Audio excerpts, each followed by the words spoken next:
Assalamualaikum warahmatullahi wabarakatuh. Good morning, students. How are you today? I hope you all in a good condition. Okay, before we start our lesson today, let's pray together.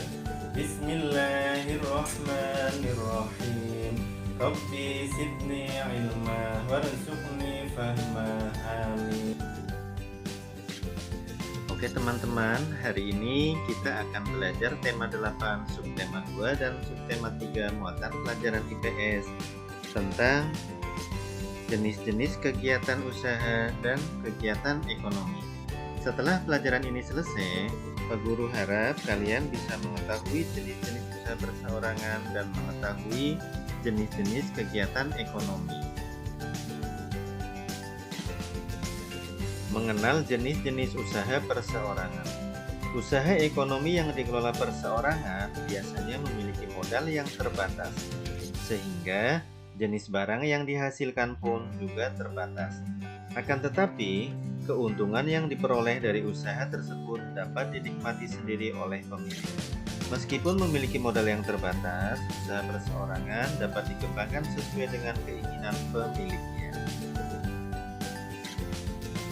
Contoh usaha perseorangan antara lain, yang pertama adalah usaha pertanian.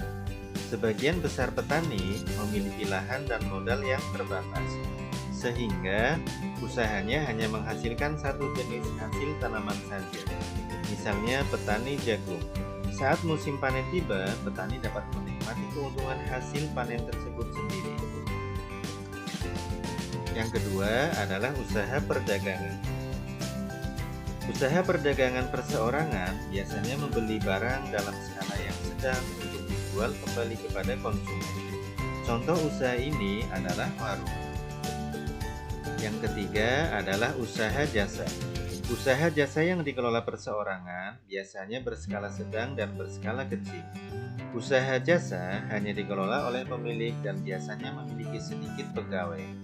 Modal yang terbatas membuat pemilik usaha tidak mempekerjakan banyak pegawai untuk membantu mengelola usaha tersebut.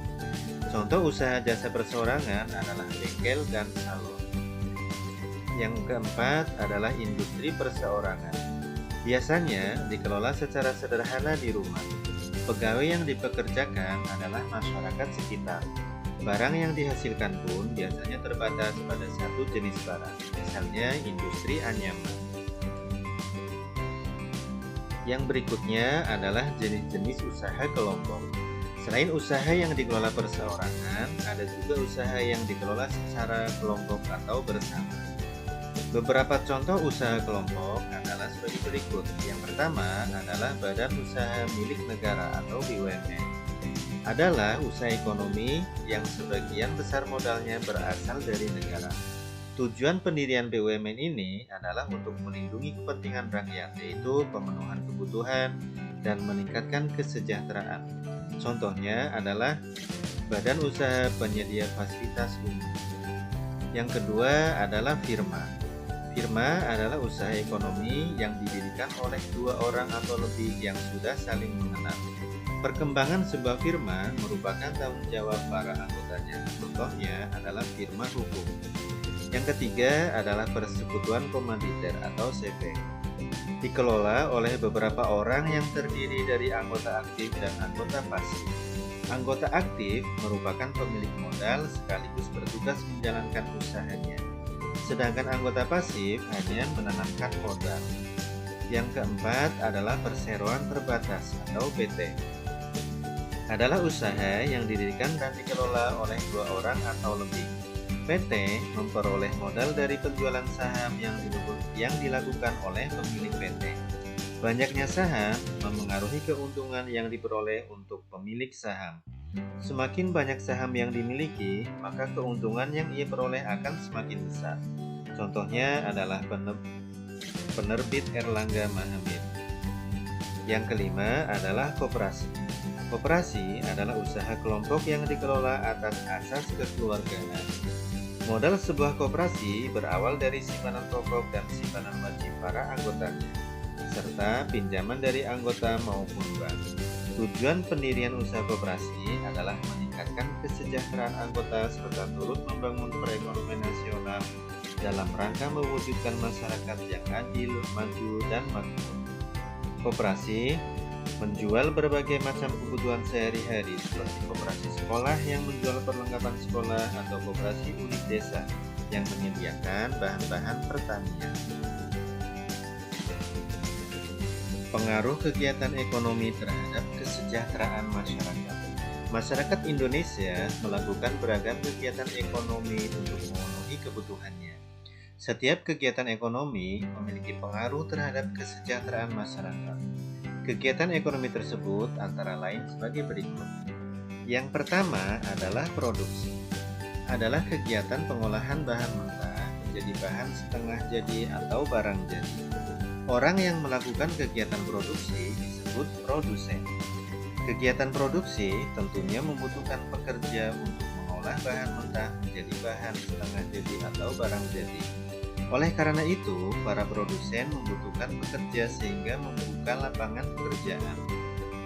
Pembukaan lapangan pekerjaan dapat mengurangi jumlah pengangguran di lingkungan sekitar. Yang kedua adalah distribusi, yaitu kegiatan menyalurkan hasil produksi ke konsumen. Orang yang melakukan kegiatan distribusi disebut dengan distributor. Kegiatan distribusi membantu masyarakat di semua daerah memenuhi kebutuhan hidupnya. Distribusi memeratakan hasil produksi di wilayah tertentu kepada para konsumen di seluruh wilayah. Dengan meratanya hasil produksi, kebutuhan masyarakat akan terpenuhi dan kesejahteraan pun dapat tercapai. Yang ketiga adalah kegiatan konsumsi. Adalah kegiatan memanfaatkan dan menggunakan hasil produksi. Orang yang melakukan kegiatan konsumsi disebut dengan konsumen. Konsumen harus mengeluarkan uang untuk memperoleh barang atau jasa yang dibutuhkan. Masyarakat melakukan kegiatan konsumsi untuk memenuhi kebutuhan hidupnya.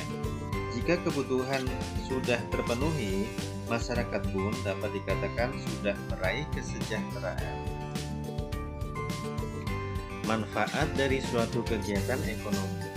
Suatu produk atau barang yang kita konsumsi merupakan hasil dari proses beberapa kegiatan ekonomi. Perhatikan jenis kegiatan ekonomi yang terlibat dalam pembuatan produk mebel berikut ini.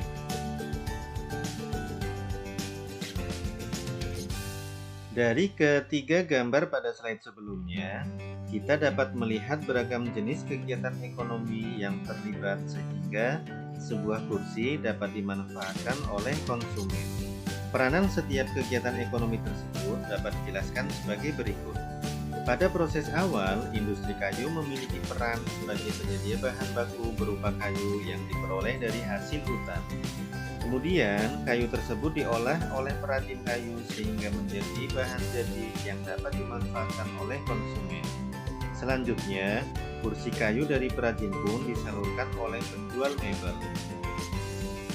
Keberadaan setiap kegiatan ekonomi tersebut saling mendukung kebutuhan satu sama lain, sehingga menciptakan hubungan yang saling menguntungkan.